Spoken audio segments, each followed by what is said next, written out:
Hello Tom, आप मैं कैसे ठीक हैं? हूँ। आप कैसे हैं? चलो ठीक आज है। तुम्हें एक कहानी सुनाता हूँ। मेरे लिए बताना, एक बार कहानी से जंगल क्या के सीख पास एक मिलती है? लकड़हारा रहता था। वो कुछ करने के लिए जंगल में लकड़ी इकट्ठा करता था और उन्हें पास के बाजार में बेचता था। लकड़हारा लघु कथा हिंदी में एक दिन की बात है कि वो एक पेड़ काट रहा था। तभी ऐसा हुआ कि गलती से उसकी ठंड पास की एक नदी में जा गिरी।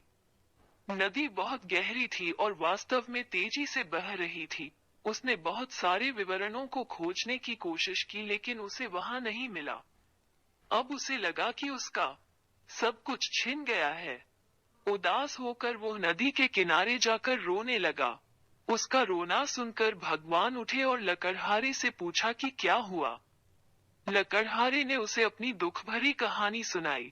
नदी देवता को लकड़हारे पर दया आई और उसकी मेहनत और ईमानदारी को देखकर उसकी मदद करने की पेशकश की। वो नदी में खो गई और एक स्वर्ण राशि वापस ले आई। लेकिन लकड़हारे ने कहा कि यह उसका नहीं था। वे फिर गायब हो गए और इस बार वे चांदी की राशि लेकर वापस आ गए। लेकिन इस बार भी लकड़हारे ने कहा कि यह राशि उनकी भी नहीं है। अब नदी देवता फिर से पानी में गायब हो गए और इस बार लोहा लेकर वापस आए। लकड़हारा ठंड पर मुस्कुराया और कहा कि यह उसकी कुंडली है।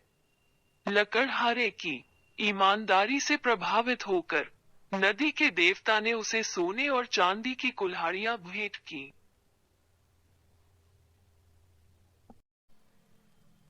इस कहानी से हमें ये सीख मिलती है कि ईमानदारी श्रेष्ठ नीति है। तो कहानी अच्छी लगी तो सब्सक्राइब करें और लाइक करें।